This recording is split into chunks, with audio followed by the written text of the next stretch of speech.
Assalamualaikum warahmatullahi wabarakatuh.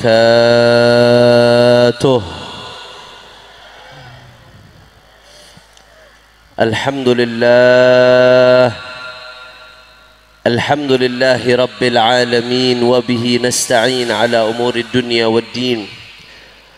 Allahumma fasalli wa sallim wa barik wa karrim wa majid wa azzim على سيدنا وحبيبنا وشفيعنا ونور قلوبنا محمد الفاتح لما أغلق والخاتم لما سبق ناصر الحق بالحق والهادي إلى الصراط المستقيم وعلى آله وصحبه حق قدره ومقداره العظيم يا فتاه يا عليم. أما بعد. Para alim ulama, para asatid, para habaib, para kiai, para sesepuh, para tokoh masyarakat, wabil khusus pada siang hari ini saya ditemani oleh kakak sepupu saya Al-Habib Ahmad bin Muhdar Ibn Husain Ibn Imam Al-Qutub Al-Habib Abdullah bin Muhsin Al-Attas Bogor, yang alhamdulillah ikut menemani saya dari Jakarta. Juga hadir di sini para kiai yang begitu banyak hadir. Ada Kiai Haji Ali Salim, ada Kiai Haji Abdul Fattah, ada Habib Abdurrahman Al-Khirit, Ketua DPW FPI Sampang, ada Laura Saifuddin Surur, dan semua para kiai. Juga ada Kiai Haji Abdul Aziz Pangda Banten, dan semua. Tidak saya sebutkan satu persatu para kiai tanpa mengurangi rasa hormat dan ta'zim saya kepada beliau-beliau semua. Kita doakan mudah-mudahan guru kita, kiai-kiai kita, masyayikh kita, lora-lora kita, Allah panjangkan umurnya, Allah sehatkan badannya, Allah jaga zahir batinnya, Allah menangkan perjuangannya. Amin ya rabbal. Dan salam penghormatan yang paling istimewa saya hadiahkan kepada hadirin hadirat, muslimin muslimat, mukminin mukminat yang hadir pada siang hari ini. Masyarakat Sampang semua angkat tangannya, kita minta sama Allah, mudah-mudahan tidaklah kita keluar dari tempat ini kecuali semua dosa kita diampuni oleh Allah. Yang sakit Allah angkat penyakitnya, Allah sehatkan badannya. Semua yang hadir dilapangkan rezekinya, diberkahi kehidupannya. Amin ya rabbal. Ahibba'il kiram, alhamdulillah pada siang hari ini kita sama-sama berkumpul tidak lain dan tidak bukan dalam rangka memperingati Maulid Agung baginda Nabi besar Muhammad sallallahu alaihi wasallam sekaligus haul bujuk jenati. Saudara, Nabi yang kita rayakan maulidnya pada siang hari ini adalah seorang al-insanul kamil, manusia yang sempurna. Saudara, Nabi sempurna dalam berbagai aspek kehidupannya. Kalau bicara tentang Rasulullah, maka apapun yang berkaitan dengan Rasulullah sempurna. Saudara, fisiknya sempurna, ketampanannya sempurna, keberaniannya sempurna, kepemimpinannya sempurna. Maka tidak ada manusia yang lebih hebat dan lebih sempurna daripada baginda Nabi besar Muhammad sallallahu alaihi wasallam. Saudara, di antara bentuk kesempurnaan Nabi, beliau sempurna sebagai seorang muallim, guru, pendidik, pengajar. Saudara, Anda nggak akan pernah menemukan guru, pendidik, pengajar yang lebih hebat dari Rasulullah sallallahu alaihi wasallam. Saking hebatnya Nabi sebagai guru, pendidik, pengajar, muallim, sampai-sampai hal itu diakui langsung oleh Allah Ta'ala dalam Al-Quran. Faqala ta'ala a'udzu billahi minasyaitonir rajim huwa alladzi ba'atsa fil ummiyina rasulan minhum yatlu alaihim ayatihi wa yuzakkihim wa yuallimuhumul kitaba wal hikmah wa in kanu min qablu lafi dhalalin mubin. Shadaqallahul azim. Apa kata Allah Ta'ala Bapak Ibu sekalian ketika Allah menggambarkan diutusnya Nabi Muhammad sallallahu alaihi wasallam? Kata Allah Ta'ala, Nabi Muhammad diutus itu yatlu alaihim ayatihi, untuk membacakan kepada umatnya ayat-ayat Allah. Al-Quran itu Pak, lau anzalna hadzal qur'ana ala jabalin la ra'aitahu khashi'an mutasaddian min khasyatillah. Gunung itu nggak mampu nahan Al-Quran, saudara. Al-Quran itu qaulan tsaqila. Al-Quran itu ucapan yang berat. Tapi kenapa kita bisa baca Al-Quran? Karena tilawahnya baginda Nabi Muhammad sallallahu alaihi wasallam. Andai Al-Quran nggak dibaca oleh lisannya Nabi, maka kita nggak akan pernah bisa baca Al-Quran, saudara. Wah, sampai di situ. Apa kata Allah Ta'ala? Wa yuzakkihim. Sebagian ulama tafsir mengatakan yuzakkihim min danasut tiba. Nabi datang untuk mensucikan kita min danasut tiba, dari karakter yang buruk supaya berubah menjadi baik. Wah, sampai di situ saudara. Wa yu'allimuhumul kitaba wal hikmah. Kita punya Nabi diutus saudara untuk yu'allim, dari allama yu'allimu, untuk mengajarkan kepada kita. Apa yang diajarkan oleh Nabi kepada kita saudara? Alkitab. Yang pertama Al-Quran, yang kedua al-hikmah ay al-ilmin nafi', ilmu yang bermanfaat. Jadi kita punya Nabi, Allah secara eksplisit mengatakan Nabi diutus untuk mengajarkan kepada kita kandungan isi Al-Quran. Begitu pula hikmah, ilmu yang bermanfaat, supaya umat tahu mana yang baik, mana yang buruk, mana yang benar, mana yang salah, mana yang hak, mana yang batil. Itu semua berkat pendidikan yang diberikan oleh baginda Nabi besar Muhammad sallallahu alaihi wasallam. Kira-kira areng metura sampai sini jelas tidak? Jelas tidak? Apa bahasa Maduranya jelas Kiai? Oneng, oneng, terang. Alhamdulillah. Nggak sampai di situ, saudara. Pengakuan tentang Nabi sebagai seorang muallim juga datang dari Rasulullah sendiri, saudara. Nabi sendiri yang mendeklarasikan di dalam sebuah hadis yang diriwayatkan oleh Imam Ibnu Majah dari sahabat Abdullah ibnu Amr ibn al-As radhiyallahu anhuma. Suatu saat Nabi keluar dari rumahnya masuk ke dalam masjid. Begitu Nabi masuk ke dalam masjid, fawajada halaqatain. Nabi mendapatkan ada dua perkumpulan di dalam masjid, saudara. Perkumpulan yang pertama, yaqra'unal Qur'ana wa yad'unallah, sedang baca Quran, sedang doa minta sama Allah.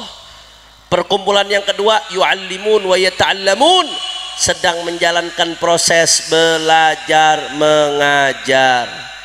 Saudara, singkat cerita, Nabi masuk ke dalam masjid. Begitu Nabi masuk ke dalam masjid, Nabi melihat dua perkumpulan tersebut. Apa kata Rasulullah? Kullun ala khair. Kata Nabi, dua-duanya bagus.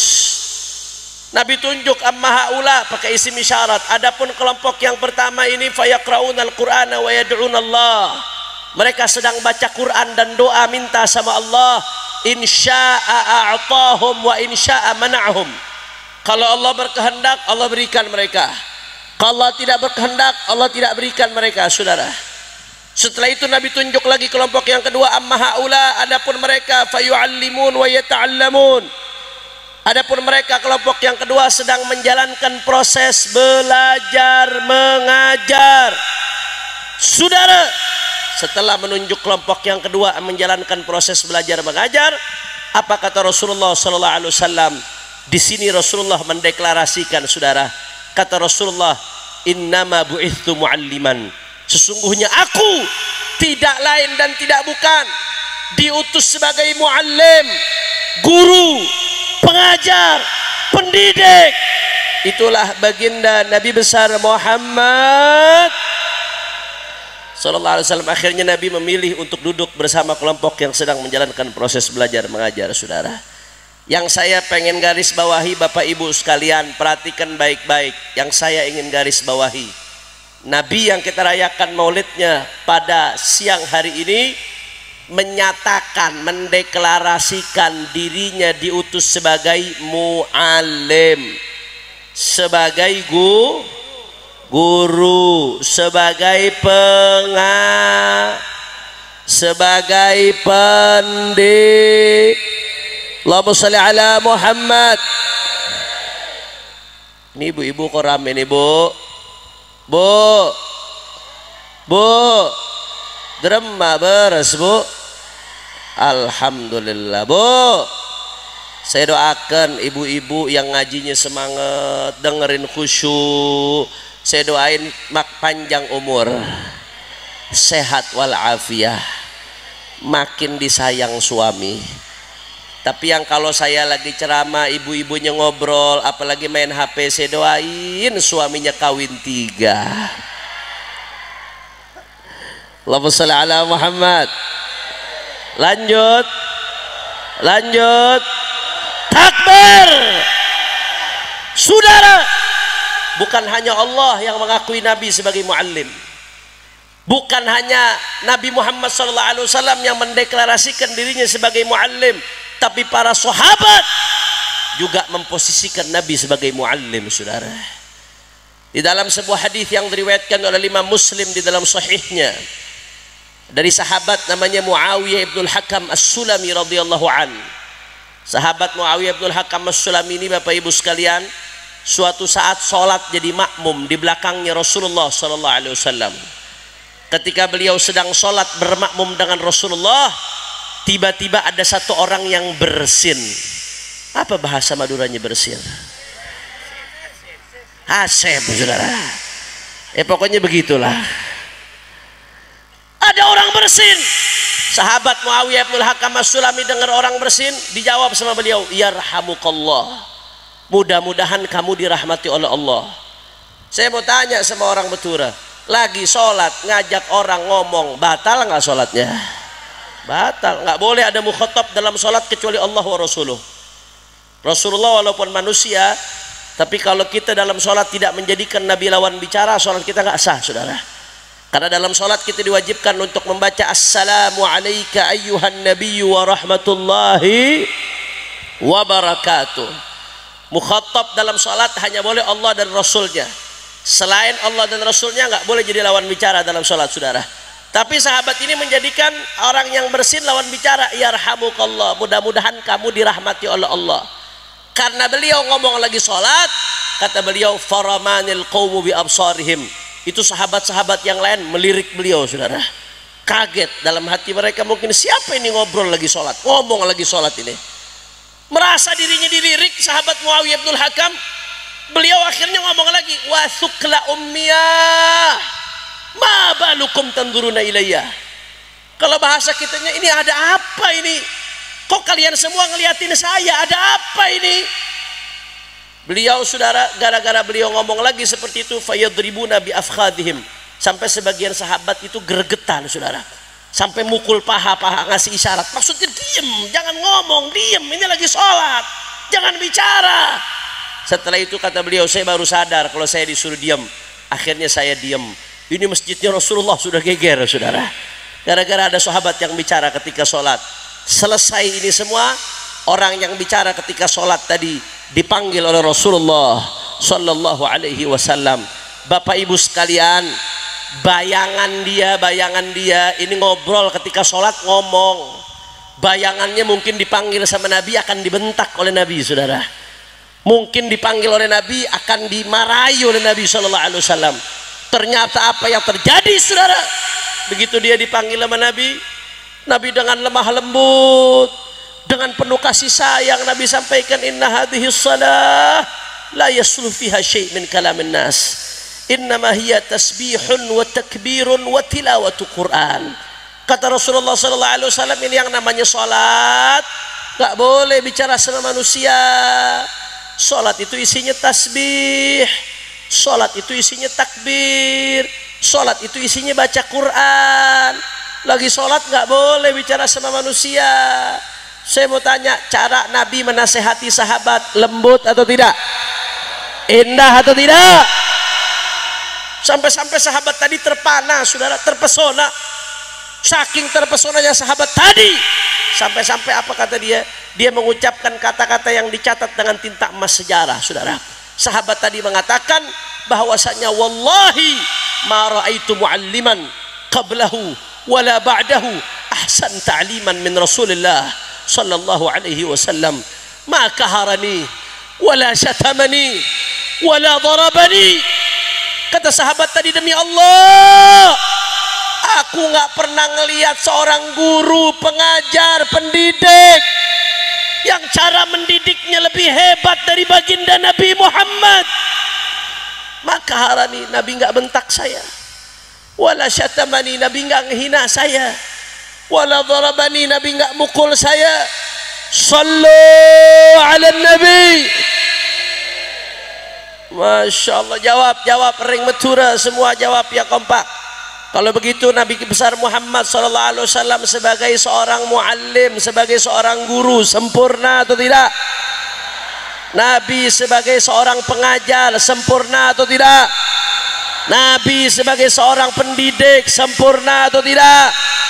Apa ada guru yang lebih hebat dari Rasulullah? Apa ada pengajar yang lebih hebat dari Rasulullah? Apa ada pendidik yang lebih hebat dari Rasulullah? Semua angkat tangannya, takbir. Sallu ala Nabi. Nggak sampai di situ, saudara. Kalau kita bicara soal pendidikan, kesuksesan seorang pendidik ada barometernya, ada indikatornya, ada tolok ukurnya, saudara. Di antara tolak ukur barometer pendidik dikatakan sukses, di antaranya kalau muridnya sukses. Murid-murid santri-santri yang sukses, tanda berarti gurunya betul atau tidak? Kita kenal dengan Abuya Sayyid Muhammad bin Ali al-Maliki al-Hasani rahimahullah rahmatal abrar. Mudah-mudahan kita dapat keberkahan beliau. Itu Abuya al-Maliki bukan hanya ulama, bukan hanya ahli taklif, muallif, pengarang kitab, enggak. Beliau pendidik, guru, murabbi, saudara. Dan beliau sukses sebagai pendidik. Kenapa? Anda bisa lihat murid-muridnya beliau, aulia, saudara. Jangankan abuyanya, murid-muridnya aulia, ulama, salihin. Murid-muridnya sukses, tanda berarti gurunya betul atau tidak? Kita tahu di Madura adalah arif billah Syekhana Khalil bin Abdul Latif Al-Bangkalani. Mudah-mudahan kita dapat keberkahan beliau. Syekhana Khalil alim wali, tapi bukan hanya itu, beliau pendidik, saudara. Jangankan Syekhana Khalil, kalau Anda lihat murid-muridnya Syekhana Khalil siapa? Kiai Hasyim Asy'ari, saudara. Ulama-ulama besar, bahkan banyak dari kalangan habaib sebagaimana dicantumkan dari manaqibnya Syekhana Khalil. Saya dengar dari cucu-cucunya, saudara, banyak murid-murid Syekhana Khalil dari kalangan habaib, termasuk Habib Salim bin Ahmad bin Jindan. Saudara, jangankan gurunya, murid-muridnya saja aulia, ulama, salihin. Bagaimana dengan Syekhana Khalilnya, saudara? Murid sukses, tanda berarti gurunya setuju. Itu barometer. Ayo coba barometernya kita terapkan pada Rasulullah SAW. Kalau Rasulullah pendidik, guru, pengajar, siapa muridnya? Murid-murid Rasulullah, Sayyidina Abu Bakar As-Siddiq, Sayyidina Umar bin Al-Khattab, Sayyidina Uthman bin Affan, Sayyidina Ali bin Abi Talib radhiyallahu anhum. Belum lagi baqiyatul ashril mubasysyirin bil jannah, Sa'dun Sa'id bin Aufin, Talhatun wa Abu Ubaidatin wa Zubairun Sadatun Ghuraru. Belum lagi wa Hamzatun wa kadal Abbas sayyiduna wa najluhul habru man zalat bihil ghiyaru, ay Sayyidina Abdullah bin Abbas. Belum lagi Sayyidina Abdullah bin Mas'ud, Sayyidina Abdullah bin Umar, Sayyidina Zaid bin Thabit, Sayyidina Abu Hurairah, Sayyidatuna Aisyah radhiyallahu anha, Sayyidina Khalid bin Walid. Murid-murid Nabi, saudara, orang-orang luar biasa. Mereka hidup dikelilingi padang pasir di Hijaz, di Makkah, Madinah, Tapi mereka murid-muridnya Rasulullah berhasil membawa cahaya Islam tersebar ke seluruh dunia, saudara. Sampai-sampai kekaisaran besar dibuat tunduk sama murid-muridnya Nabi. Romawi tunduk, Persia tunduk, dunia bergetar dengan murid-muridnya Rasulullah. Saudara, murid-muridnya saja seperti ini, bagaimana dengan gurunya Sayyiduna Muhammad? Saudara, sejarah tidak pernah mencatat dan tidak akan pernah mencatat. Catat baik-baik, saudara. Sejarah tidak pernah mencatat dan tidak akan pernah mencatat seorang pengajar, guru, pendidik yang lebih hebat daripada Sayyiduna Maulana Muhammad sallallahu alaihi wasallam. Kalau kita mau bicara ini panjang, saudara. Abu Yazid Muhammad bin Alul Maliki sampai nulis satu kitab judulnya Usul At-Tarbiyah An-Nabawiyah, cuma bicara tentang bagaimana sisi pendidikan yang dilakukan oleh Rasulullah sallallahu alaihi wasallam. Syekh Abdul Fattah Abu Ghuddah, salah satu masyayikh daripada Sayyidil Walid Al-Habib Rizik, nulis kitab judulnya Ar-Rasulul Muallim wa Asalibuhu fit Ta'lim. 200 halaman lebih, saudara, cuma bicara tentang kesempurnaan Rasulullah sebagai seorang pendidik, pengajar, guru, yang pada akhirnya, pada intinya kita akan sampai kepada kesimpulan tidak akan pernah menemukan seorang guru, pengajar, pendidik yang lebih hebat daripada Sayyiduna Muhammad. Saya mau tanya, kira-kira sampai sini jelas atau tidak? Jelas atau tidak? Reng sampang, kapi, semua jawab yang kompak. Kalau begitu, apa ada pendidik yang lebih hebat dari Rasulullah? Apa ada guru yang lebih hebat dari Rasulullah? Apa ada pengajar yang lebih hebat dari Rasulullah? Kalau begitu, Rasulullah sebagai pendidik sempurna atau tidak? Nabi sebagai pengajar sempurna atau tidak? Nabi sebagai guru sempurna atau tidak? Semua angkat tangannya, takbir. Sallu ala Nabi. Saudara, dari apa yang saya sampaikan tadi kita bisa ngambil beberapa pelajaran, al-ibar wal idhat. Bisa ngambil beberapa pelajaran dari apa-apa yang saya sampaikan tadi. Saudara, pelajaran yang pertama yang bisa kita petik, Nabi menyatakan dirinya innama bu'itsu mu'alliman, aku diutus sebagai guru, pengajar, pendidik. Dari situ kita bisa ngambil pelajaran yang luar biasa. Apa pelajarannya, saudara? Bahwasanya Nabi adalah sebagai guru. Fahadhihi busyra, ini kabar gembira buat orang-orang yang Allah pilih menjadi guru, saudara. Apapun penyebutannya, disebutnya kiai, disebutnya lora, disebutnya pak guru, bu guru, ustadz, dosen. Kalau anda Allah pilih menjadi guru, maka berarti anda pilihan Allah. Kenapa? Anda guru. Rasulullah SAW juga guru, saudara. Nggak ada profesi yang lebih dahsyat dari itu. Mau ngajarnya biarpun ngajarnya di pesantren, di madrasah, di masjid, di musola, asalkan yang diajarkan ilmunya Rasulullah, maka anda telah menjalankan profesi yang terbaik. Makanya saya kadang-kadang kecewa, mohon maaf, di desa-desa, di kampung-kampung, ustadz-ustadz suka dipandang sebelah mata. Cuma gara-gara ekonominya menengah ke bawah, tapi kadang-kadang suka dipandang sebelah mata, saudara. Padahal ustadz-ustadz, kiai-kiai yang ada di kampung-kampung itu, yang betul-betul mengajarkan umat alif ba ta, mengajarkan umat hukum-hukum yang dasar, itu justru yang luar biasa. Mereka adalah yang melanjutkan estafet perjuangannya Rasulullah SAW. Nggak ada urusan siapapun memandang sebelah mata, mereka tetap mulia. Kenapa? Karena mereka dimuliakan oleh Allah, sebab satu rel dengan baginda Nabi besar Muhammad.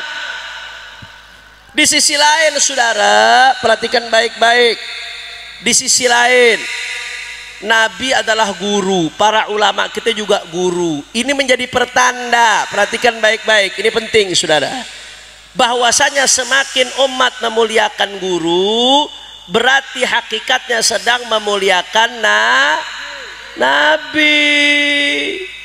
Ini sama Syekh Nawawi Al-Bantani disinggung, saudara, dalam kitabnya. Memuliakan ulama, para guru-guru kita, hakikatnya adalah memuliakan Rasulullah. Kenapa? Karena kita diharuskan untuk ikut Rasulullah. Satu-satunya jalan keselamatan hanya dengan ikut Rasulullah. Tapi Rasulullah 1400 tahun yang lalu sudah wafat, saudara. Kita nggak nututi zaman Rasulullah. Maka bagaimana caranya kita tahu ajaran Rasulullah, bisa ikut ajaran Rasulullah, kalau bukan melalui perjuangannya para ulama?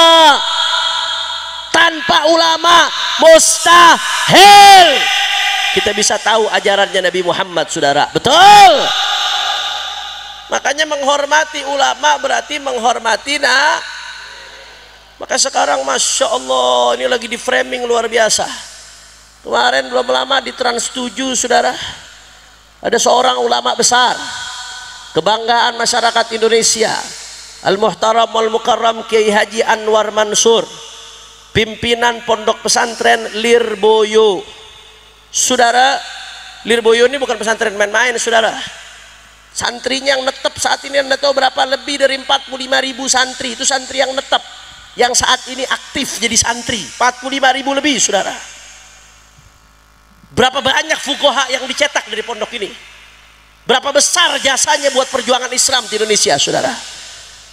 Kiai Anwar Mansur, kiai sepuh, hidupnya dihabiskan buat ngajar di pesantren. Bahkan saya lihat satu video beliau ngajar dari pagi jam 7 pas zuhur. Begitu zuhur kaget, loh sudah azan zuhur tah. Ngajar dari jam 7 pagi sampai zuhur, kaget sudah zuhur, saudara. Seolah-olah ngajar sebentar. Bahkan sampai sepuh beliau saking pengen ngajarnya, sampai ngelihat kitab itu pakai kaca pembesar, saudara. Saking semangatnya tetap buat ngajar, didik santri. Luar biasa. Tahu-tahu dihina, di framing, seolah-olah kiai ini, saudara, memanfaatkan santri-santrinya. Santri-santri sedang lagi sowan ngasih uang ke kiainya, saudara, sebagai bentuk cinta, ta'zim, tabarrukan. Di framing seolah-olah kiainya kaya, santrinya miskin, tapi santri yang ngasih duit kepada kiai kurang ajar. Saudara, kiai adalah guru kami, perantara kami menuju Rasulullah. Jangankan kasih uang ke dia, andai kata kami korban nyawa buat kiai kami, itu sudah sewajarnya, saudara. Kenapa? Tanpa para kiai, tanpa para guru, kami tidak kenal Rasulullah, saudara. Betul atau tidak? Betul atau tidak? Saya mau tanya, apalagi di Madura, murid ngasih hadiah ke guru, wajar atau tidak? Murid ngasih uang ke guru, tabarrukan, wajar atau tidak? Yang butuh kita untuk dapat barokah atau kiainya yang butuh? Kitanya, saudara. Bukan kiainya yang butuh, kitanya yang butuh. Sebuah kehormatan. Ana abdu man allamani harfan. Jangankan uangnya, saya dijual jadi budak oleh guru saya ridho, saudara. Kami di pesantren dididik seperti itu, Bapak Ibu sekalian. Dan ini adalah kehormatan. Saya kadang-kadang heran, giliran ada orang nyawer biduan dangdut ngasih duit, ente nggak ribut. Betul atau tidak? Giliran ada pacar ngasih duit ke pacarnya, so sweet, saudara. Giliran ada santri ngasih duit ke kiainya, dibilang feodalisme. Apa ini, saudara? Menghormati para kiai, menghormati para ulama, tidak lain dan tidak bukan karena mereka adalah perantara kita menuju Rasulullah Sallallahu Alaihi Wasallam. Kalau saya mau bahas ini dalilnya panjang, saudara. Kita ini nggak zamanin Nabi, tapi dari mana kita tahu ajarannya Nabi? Dari para guru kita. Guru kita belajar dari gurunya, guru kita belajar dari gurunya lagi, guru kita belajar dari gurunya lagi. Kata Al-Habib Ali bin Muhammad Al-Habsyi, abun yatalagga an abihi wa hakadha fayalaka min abai kiramin wa ajdadi musalsalatun anhum asanidu akhdhihim ila khairi mahmudi wa ashrafi hammadi. Sallu ala Nabi Muhammad. Makanya hati-hati, saudara. Kita udah wanti-wanti dari jauh-jauh hari, hati-hati. Nanti akan kita bahas masalah pesantren di akhir, insya.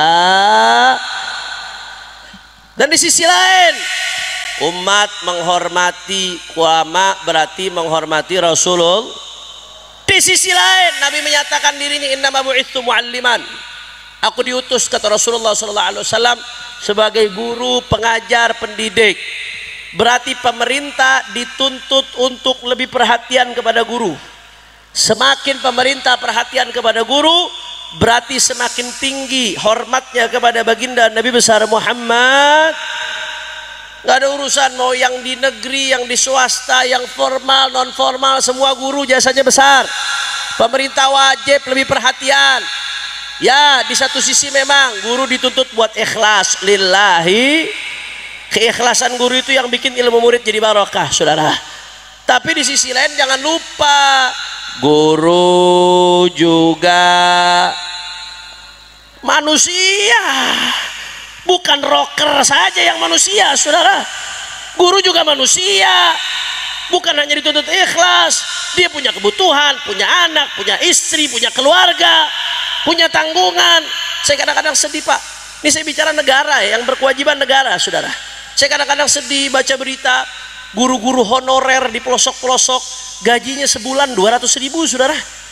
Gaji sebulan 150.000, 300.000 guru-guru honorer di pelosok-pelosok, buat beli kuota internet aja nggak cukup kadang, saudara. Tuntutannya besar di sisi lain, tapi sedemikian rupa giliran guru gajinya kecil, giliran anggota DPR gajinya gede, saudara. Betul atau tidak? Padahal Reng Matura jawab yang jujur, mana yang lebih manfaat buat umat, guru atau anggota DPR? Mana yang lebih berjasa buat umat, guru apa anggota DPR? Mana yang lebih besar perannya buat umat, guru apa anggota DPR? Makanya saya mau ngajak orang Sampang rapat paripurna ini, saudara. Siap orang Sampang rapat paripurna? Rapat dengar pendapat, nanti hasilnya jadi undang-undang di daerah mana nih masuknya nih? Omben, undang-undang perombenan, saudara. Omben, undang-undang perombenan, saudara. Saya mau nanya, jawab yang kompak. Kira-kira orang Sampang kalau gaji guru ditukar sama gaji anggota DPR, setuju atau tidak? Udah sah. Allahumma shalli ala Muhammad. Biasanya yang ditepuk tanganin monyet, saudara. Allahumma shalli ala Muhammad. Jelas? Makanya saya mau tanya semua, siap hormat para guru? Siap takdim dengan para guru? Siap takdim dengan para kiai? Siap takdim dengan para ulama? Semua angkat tangannya, takbir. Shallu ala nabi. Pelajaran yang kedua yang bisa kita petik, saudara, Nabi menyatakan dengan dirinya menyatakan innama bu'itsu mualliman. Kata Nabi, aku diutus tidak lain dan tidak bukan sebagai guru. Saudara, kalau kita belajar ilmu lughah, kata-kata innama tufidul hasr. Innama itu menunjukkan makna hasr. Jadi kalau diartikan innama bu'itsu mualliman, sesungguhnya aku diutus tidak lain dan tidak bukan sebagai guru. Artinya apa? Nabi di sini menekankan, Nabi sampai menjadikan visi misi diutusnya beliau untuk visi misi pendidikan, saudara. Ini menunjukkan saking pentingnya pendidik. Ini menunjukkan umat begitu butuh sama yang namanya pendidik. Betul atau tidak? Jangan ngimpi umat ini baik kalau nggak betul-betul dapat pendidikannya Rasulullah Sallallahu Alaihi Wasallam. Jangan mimpi udah umat bisa baik. Nabi sendiri yang udah mengatakan, man yuridillah bi khairan yufaqihu fiddin. Kata Nabi, kalau Allah Ta'ala menginginkan kebaikan buat seseorang, Allah bikin dia paham ilmu agama. Ini hadis jangan dipahami sempit, saudara. Kata-kata paham ilmu agama di situ, bagaimana mau paham ilmu agama kalau nggak melalui proses pendidikan? Innamal ilmu bitta'allum. Ilmu itu lewat pendidikan, saudara. Habib kan ada ilmu laduni. Ya, ilmu laduni awalnya pendidikan dulu. Man amila bima alima, 'allamallahu ilma ma lam ya'lam. Ilmu laduni itu lewat pendidikan dulu, saudara. Dan nggak sampai di situ. Nabi mengatakan kalau Allah menginginkan kebaikan buat seseorang, Allah bikin dia paham ilmu agama. Saudara, ibadallah, kalau perorangan nggak bisa baik kecuali dengan ilmu agama, perorangan itu kalau dikumpulkan akan menjadi keluarga. Keluarga kalau dikumpulkan akan menjadi masyarakat. Ahlan wa sahlan, kita ucapkan selamat datang buat guru kita Syekhana Kiai Haji Ali Karrar Sin Haji. Kita doain beliau mudah-mudahan panjang umur, sehat wal afiyah, Ya Rasulullah salamun alaik ya Rafi syani wa daraji ya Rasulullah.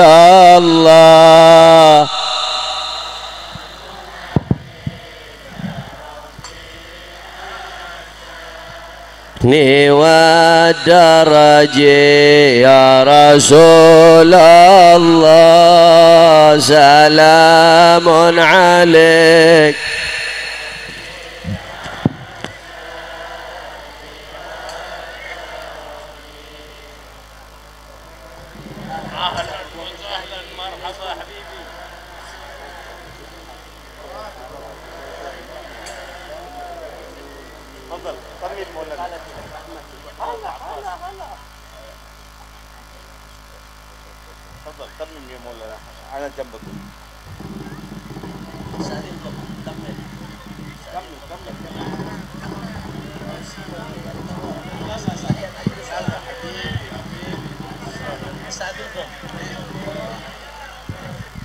Lanjut, lanjut.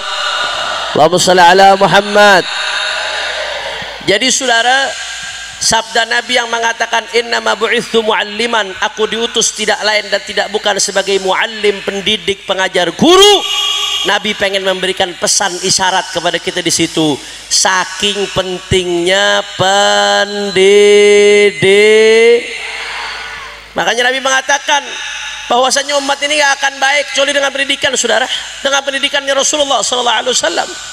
Umat ini gak akan pernah baik man yuridillah bi khairan yufaqihu fid din. Kalau Allah menginginkan kebaikan buat seseorang, Allah bikin dia paham ilmu agama. Bagaimana mau paham ilmu agama tanpa proses pendidikan, saudara? Innamal ilmu bitta'allum. Nggak sampai di situ, saudara. Dan yang gak kalah pentingnya, Bapak Ibu sekalian, saudara, ini hadis jangan dipahami secara sempit. Rasulullah mengatakan kalau Allah menginginkan kebaikan buat seseorang, Allah bikin dia paham ilmu agama. Kita jangan lupa, seseorang kalau dikumpulkan menjadi keluarga, seseorang kalau dikumpulkan menjadi masyarakat, seseorang kalau dikumpulkan menjadi negara. Artinya apa, saudara? Kalau ingin melakukan perbaikan di semua aspek ini, mulai dari perbaikan perorangan, perorangan baik, mulainya dari pendidikan agama dulu, saudara. Pendidikannya Nabi Muhammad sallallahu alaihi wasallam. Begitu pula keluarga, jangan mimpi keluarga baik tanpa pendidikannya Rasulullah. Begitu pula masyarakat, jangan mimpi masyarakat baik tanpa pendidikannya Rasulullah. Begitu pula saudara, negara dengan perangkat pejabat di dalamnya, jangan mimpi bisa baik tanpa pendidikannya baginda Nabi besar Muhammad sallallahu alaihi wasallam. Apalagi di zaman sekarang, zaman fitnah yang masya Allah, zaman yang dikatakan badiru bil a'mal fitanan ka qita'il lailil mudlim, yusbihur rajulu mu'minan wa yumsi kafiran, yumsi mu'minan wa yusbihu kafiran. Yang kata Nabi sallallahu alaihi wasallam, segeralah beramal sebelum datang fitnah. Kalau fitnah sudah datang, fitnah itu seperti potongan-potongan kegelapan di malam hari, saudara. Apa artinya potongan kegelapan di malam hari? Kalau malam hari gelap gulita, orang nggak bisa bedakan apa yang ada di kiri kanannya, ya ikhwan. Begitu pula kalau fitnah sudah datang, orang sampai bingung, nggak bisa bedakan mana yang baik, mana yang benar, mana yang salah, mana yang hak, mana yang batil. Kalau itu sudah terjadi, saudara, berapa banyak orang yang pagi harinya masih mukmin, sorenya sudah kafir, saudara. Sorenya masih mukmin, paginya sudah kafir. Na'udzubillah min dalik. Dan banyak zaman sekarang kita lihat di medsos, paginya hatinya masih mantep imannya, siangnya menyaksikan tayangan-tayangan yang menggoyangkan keimanan, menebar syubhat, sorenya hatinya sudah goyang, saudara. Mudah-mudahan iman kita, keturunan kita semuanya dijaga oleh Allah Subhanahu wa taala. Ya muqallibal qulub, tsabbit qulubana ala dinik wa ta'atik. Ya rabbal alamin. Saudara, kalau zaman seperti itu sudah terjadi, maka apa yang bisa kita lakukan?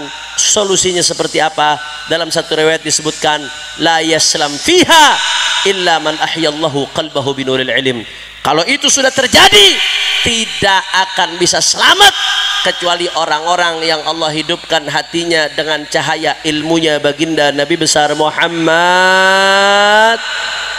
Kuncinya tetap di situ, ujung-ujungnya saudara.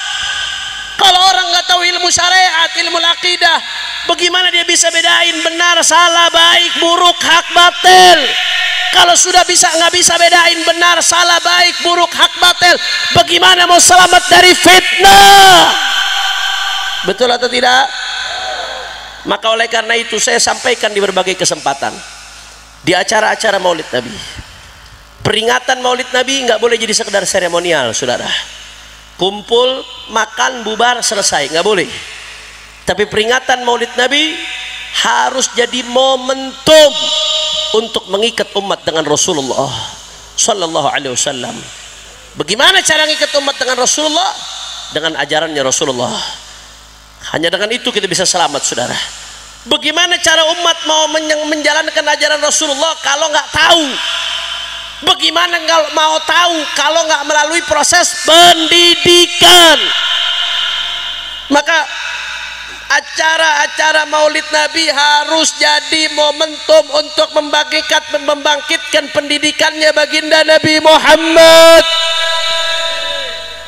Makanya guru saya, Asosiat Profesor Al-Habib Segaf bin Hasan Baharun hafizahullah ta'ala wa ra'ah, beliau menyampaikan di berbagai kesempatan, langkah paling real Bapak Ibu sekalian, ini pegang baik-baik, saya mau ngasih oleh-oleh untuk dibawa pulang. Langkah paling real, paling nyata di zaman ini supaya kita terikat dengan cahayanya Rasulullah SAW, maka pastikan dalam diri kita, keluarga kita, orang-orang yang kita cintai, jangan lepas salah satu dari 4M. Berapa M? Orang kompak, orang sampang. Berapa M? Orang semangat. Berapa M? Apa saja 4M tersebut, Habib? M yang pertama mondok. M yang pertama apa? Orang kompak. M yang pertama apa? Orang kenceng. M yang pertama apa? Mondok, Pak, Bu. Zaman sekarang udah paling aman anak dimasukin ke pondok pesantren. Jujur aja nih saya mau tanya ibu-ibu, Bu, jawab yang jujur. Anak-anak kita sekarang kalau di rumah kerjaannya pegang apa? HP.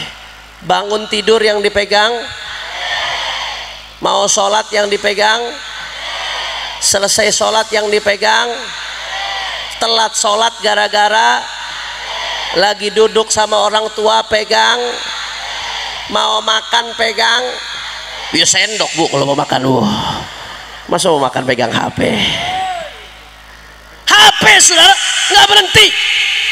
Saudara, ada studi menunjukkan bahwasanya Indonesia salah satu negara dengan durasi rata-rata penggunaan HP per hari terlama di dunia, saudara. Jadi dibandingkan dengan negara-negara lain, termasuk negara yang dalam setiap hari menggunakan HP paling lama di dunia adalah orang Indonesia.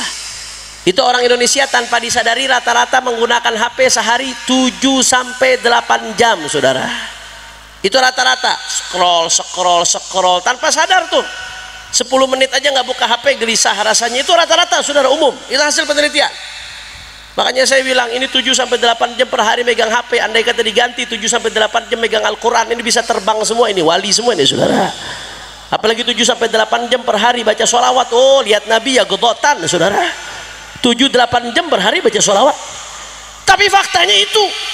Dan yang lebih mengkhawatirkan lagi Bapak Ibu sekalian, anak-anak kita di masa pertumbuhan, di masa pembentukan karakter, masa pembentukan jati diri, masa pembentukan pola pikir, anak-anak kita saat ini gurunya bukan lagi bapaknya. Bapak-bapak bisa ngobrol sama anak 1 hari setengah jam sudah hebat, Pak. Anak-anak kita, Bu, saat ini gurunya bukan lagi ibunya. Ibu-ibu bisa duduk sama anak secara tenang 1 jam 1 hari sudah luar biasa, Bu. Anak-anak kita gurunya bukan lagi ustadznya di kelas, karena anak-anak kita badannya di kelas tapi otaknya di HP. Saudara, ini terjadi.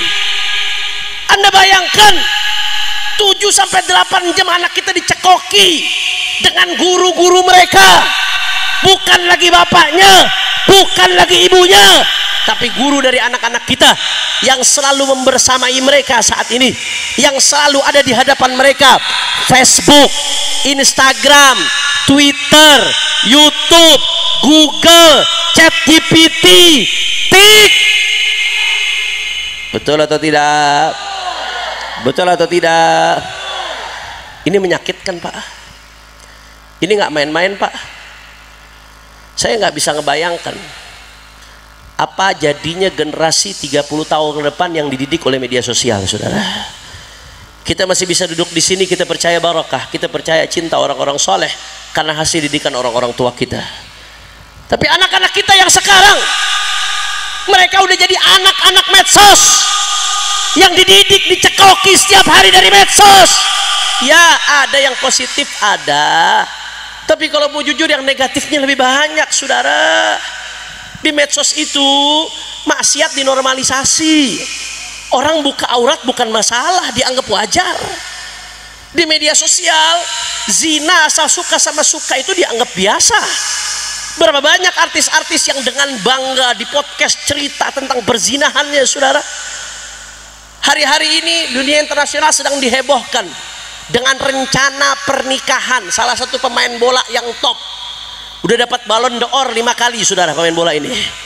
Top, Marco top, God. Luar biasa. Anaknya sudah 4, Pak, baru mau kawin. Anak sudah 4 hasil pacaran, baru mau kawin. Setelah 4 anak baru yakin komitmen untuk nikah, saudara. Dan itu geger di medsos. Pernikahannya dianggap pernikahan yang akan paling spektakuler di tahun ini, saudara. Anak kita dipertontonkan seperti ini, saudara. Seolah-olah maksiat wajar. Perceraian menjadi tontonan sehari-hari. Caci maki ulama, caci maki habaib kiai jadi tontonan sehari-hari di media sosial. Kisah-kisah aulia salihin dihina-hina, diejek-ejek, jadi tontonan sehari-hari di media sosial. Ya Allah, saya kalau ngeliat ini, Pak, ya Allah, serem, Pak. Anak-anak kita 30 tahun lagi jadi seperti apa, saudara?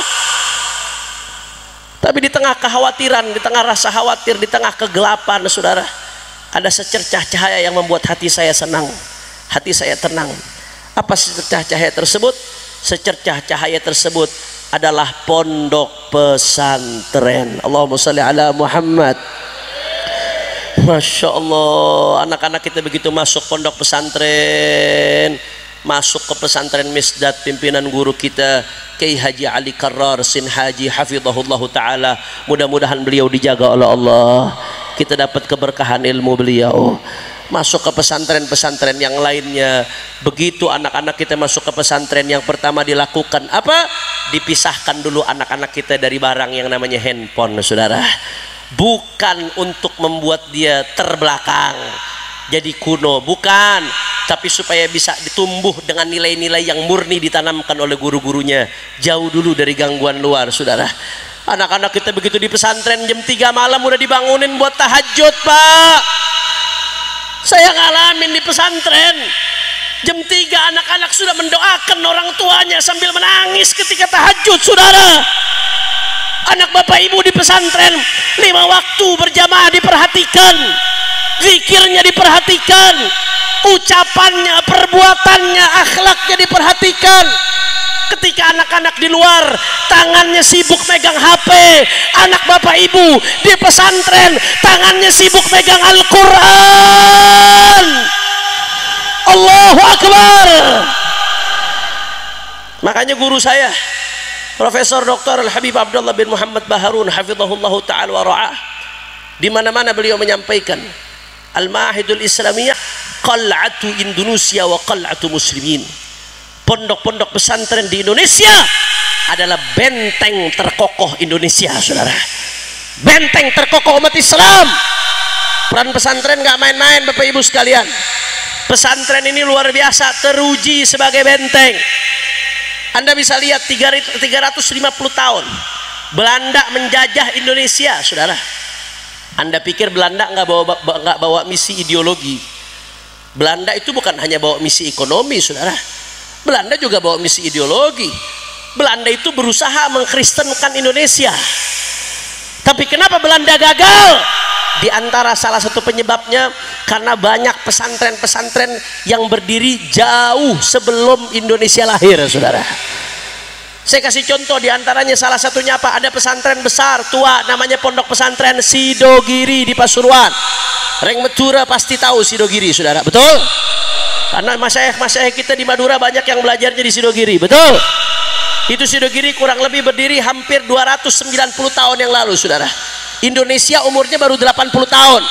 Sidogiri umurnya sudah 290 tahun, hampir 290 tahun umurnya, saudara. Luar biasa. Di zaman Belanda dia berdiri menjadi benteng yang kokoh, mencetak ulama, mencetak dai, tersebar itu ke desa-desa, jaga akidah umat. Gagal Belanda mengkristenkan Indonesia, saudara. Masuk zaman Jepang, tetap berdiri kokoh, nambah pesantren-pesantren lebih banyak. Di awal-awal tahun 1900-an berdiri di Indonesia, saudara. Masuklah zaman kemerdekaan, era Orde Baru, Orde Lama, era reformasi, arus liberalisasi masuk begitu kuat, arus sekularisasi masuk begitu kuat, virus Wahabisme Syiah masuk begitu kuat untuk menggoyang Ahlus Sunnah wal Jamaah di Indonesia. Tapi apa yang terjadi? Tetap Ahlus Sunnah wal Jamaah bisa berdiri kokoh, tidak tergoyahkan. Kenapa? Karena peran pondok pesantren yang jadi benteng Ahlus Sunnah wal Jamaah, saudara. Allahu Akbar. Hidup pesantren, hidup pesantren, hidup pesantren. Allahu Akbar. Maka jangan main-main. Peran pesantren nggak main-main, Pak Bu. Guru saya berkali-kali menegaskan. Saya kemarin keliling sama beliau, menemani beliau Syekh Al-Habib Abdullah bin Muhammad Baharun. Sebulan beliau di Indonesia, saya sekitar 22 hari keliling menemani beliau, menerjemah beliau, saudara. Dan di mana-mana beliau sampaikan, pesantren benteng terkuat umat Islam Ahlus Sunnah wal Jamaah di Indonesia. Makanya jangan kaget, kata beliau. Banyak yang ingin Indonesia hancur. Bagaimana caranya hancurkan pesantren?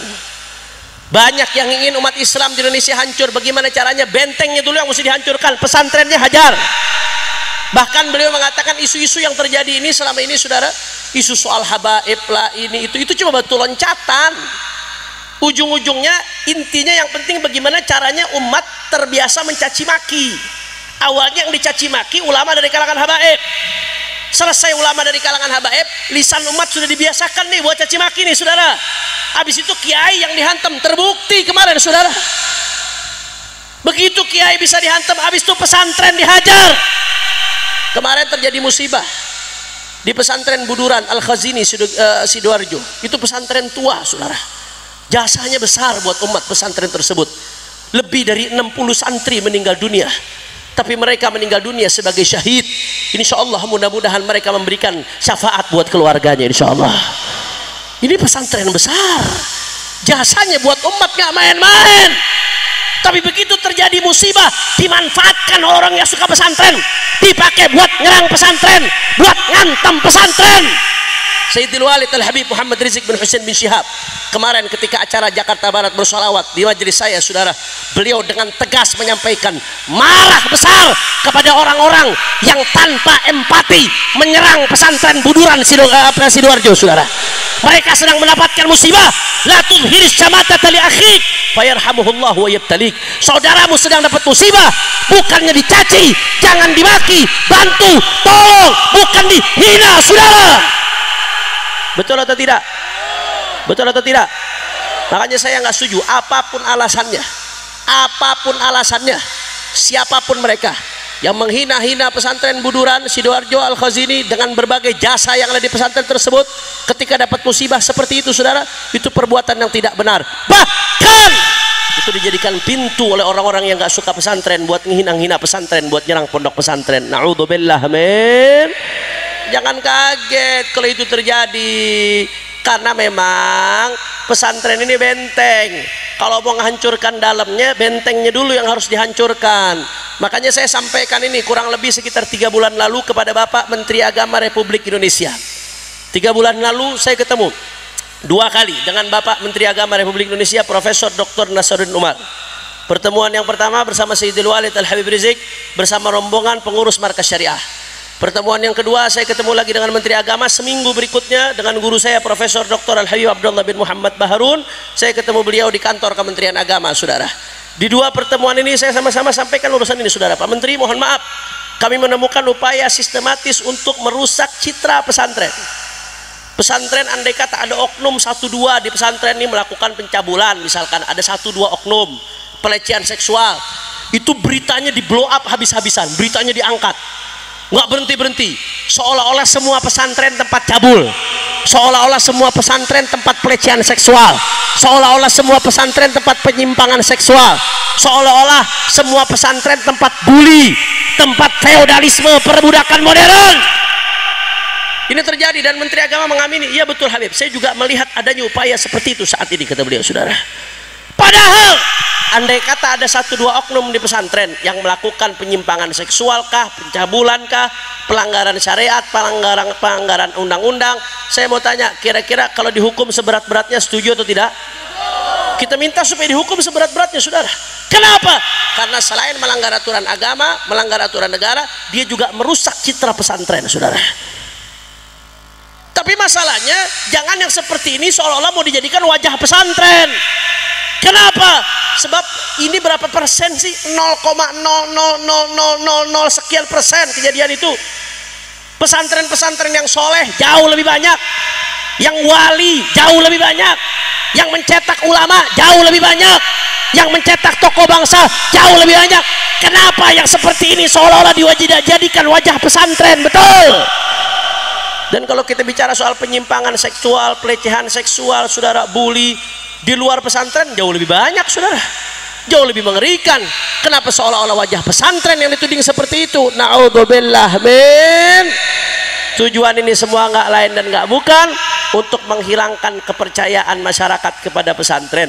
Sebab masyarakat saat ini merasa aman kalau anaknya ditaruh pesantren, aman dari maksiat, aman dari fitnah, aman dari pemikiran-pemikiran yang menyimpang, aman dari berbagai keburukan yang ada di zaman.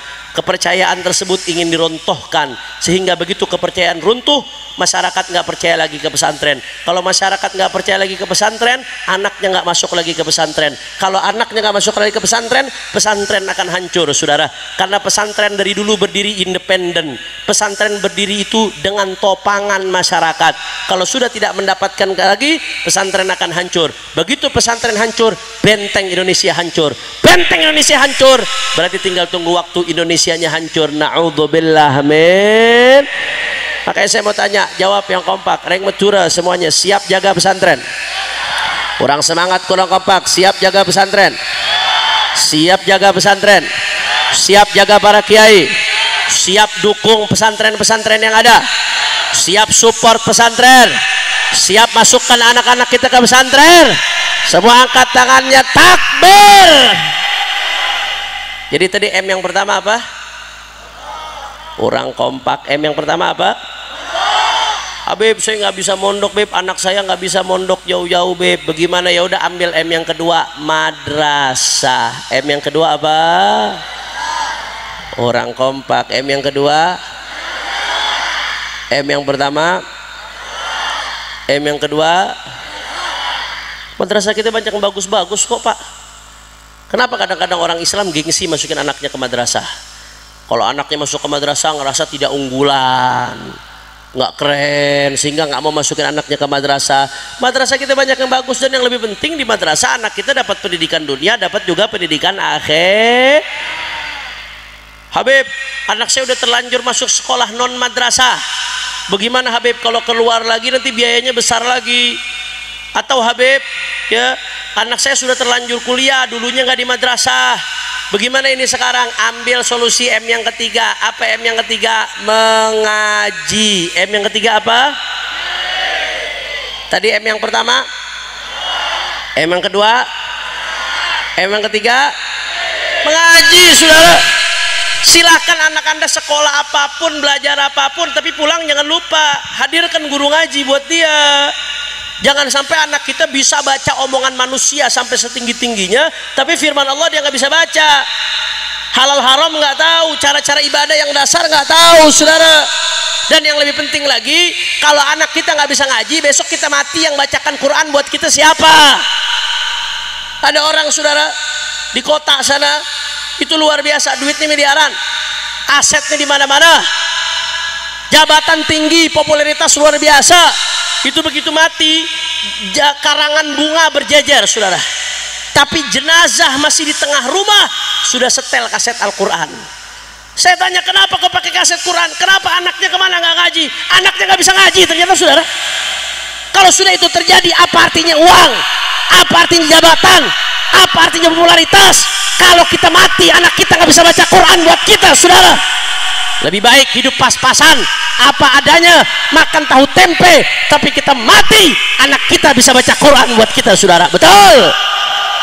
Mudah-mudahan kita meninggalkan anak-anak yang soleh. Amin ya rabbal. Jadi M yang pertama, M yang kedua, M yang ketiga. Habib, saya udah tua, mau ngaji secara khusus malu, atau nggak punya waktu, Beb, saya sibuk. Bagaimana? Ambil M yang keempat. Apa M yang keempat? Majelis. M yang keempat apa? Orang semangat. M yang keempat apa? Nggak ada alasan buat nggak hadir majelis.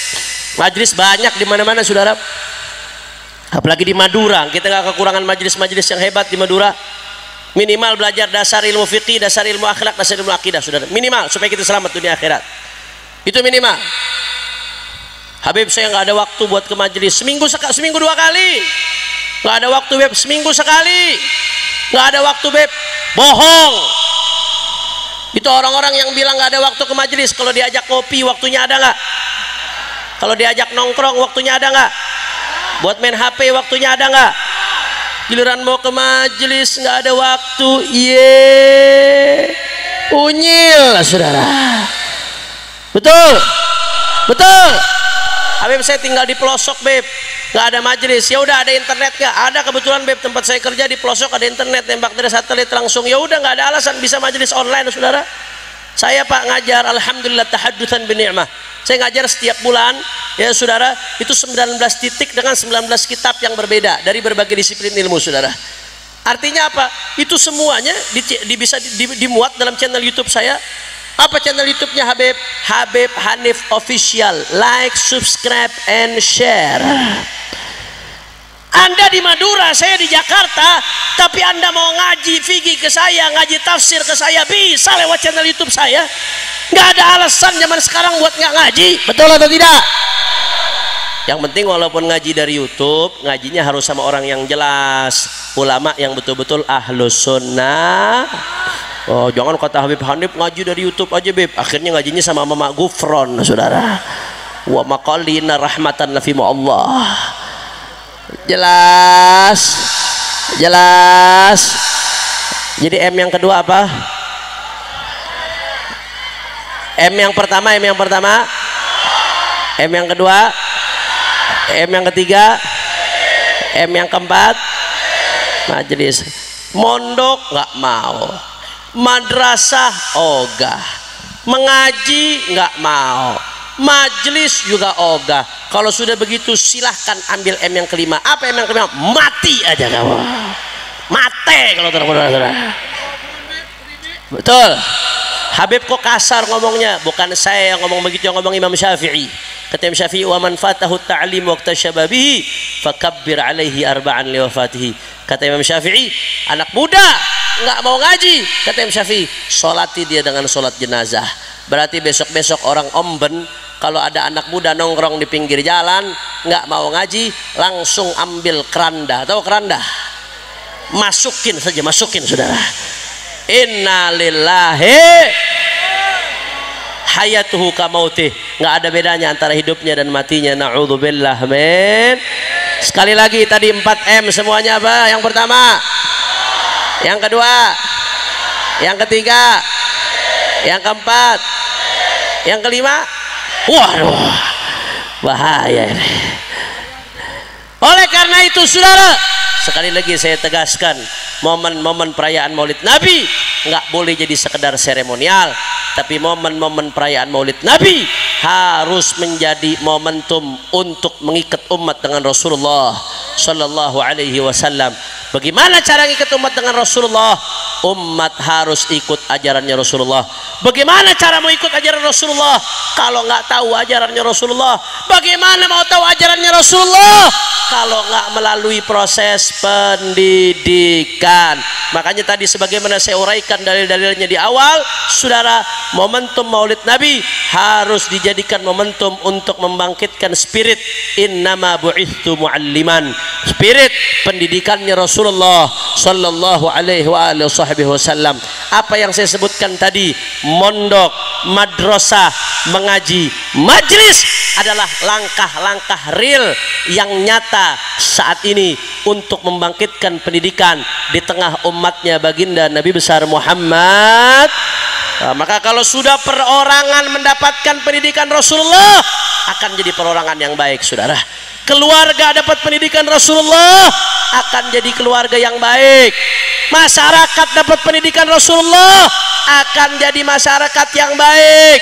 Negara mendapat pendidikannya Nabi dengan pejabat-pejabat di dalamnya, akan menjadi negara yang baik. Dan pendidikan itu nggak cukup cuma dengan majelis maulid, saudara. Ini cuma pintu saja. Tetap harus dilanjutkan dengan 4M yang tadi saya lakukan. Insya Allah mudah-mudahan umat diberikan kebangkitan oleh Allah Subhanahu Wa Taala. Makanya saya mau tanya semua, jawab yang kompak sekali lagi, jawab semuanya. Siap untuk mondok, siap jaga pondok pesantren, siap masukkan anak ke pesantren, siap hidupkan pondok-pondok pesantren. Kalau ada yang mau ganggu pesantren, diamkan atau lawan? Kalau ada yang mau ganggu kiai-kiai kita, diamkan atau lawan? Kalau ada yang mau ganggu perjuangan para kiai kita, diamkan atau lawan? Siap hidupkan madrasah-madrasah, siap ngaji, siap hidupkan majelis-majelis. Semua angkat tangannya, takbir. Sallu ala nabi. Terakhir sama-sama kita baca sholawat dengan niat mudah-mudahan barokah sholawat. Yang punya hajat Allah kabul hajatnya, yang sakit Allah angkat penyakitnya, Allah sehatkan badannya, semua yang hadir dilapangkan rezekinya, dikabul hajat-hajatnya. Dan jangan lupa doakan saudara-saudara kita di Palestina, doakan saudara-saudara kita di Palestina, di Gaza. Jangan pernah berhenti doakan mereka, mudah-mudahan Palestina merdeka. Yang wafat Allah terima sebagai syuhada, yang sakit Allah sembuhkan penyakitnya, yang saudara yang lapar Allah kenyangkan, saudara Allah cukupkan segala kebutuhannya. Mudah-mudahan Israel hancur, Amerika hancur, sekutu-sekutunya hancur. Amin ya Rabbal. Ayo sama-sama kita baca salawat, dan kita niatkan juga dengan baca salawat. Saat ini Sayyidil Walid Al-Habib Muhammad Rizik bin Husain bin Syihab sedang di rumah sakit untuk menjalankan proses operasi, saudara. Saya mohon doanya, mudah-mudahan operasi beliau dikasih lancar oleh Allah Ta'ala dan diberikan kesuksesan operasi beliau sehingga beliau bisa sehat kembali, fit kembali untuk melanjutkan perjuangan di tengah-tengah kita, insya. Ayo sama-sama semuanya, semua hadroh ikut, tapi backing vokal jangan ikut, biar jamaah jadi backing vokal. Kita goncangkan sampang dengan sholawat. Siap goncangkan sampang dengan sholawat. Allahumma sholli ala Muhammad. Semuanya Allahumma sholli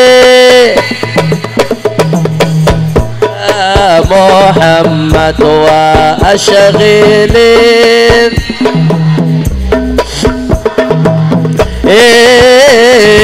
Allahumma salli ala wa ashghilin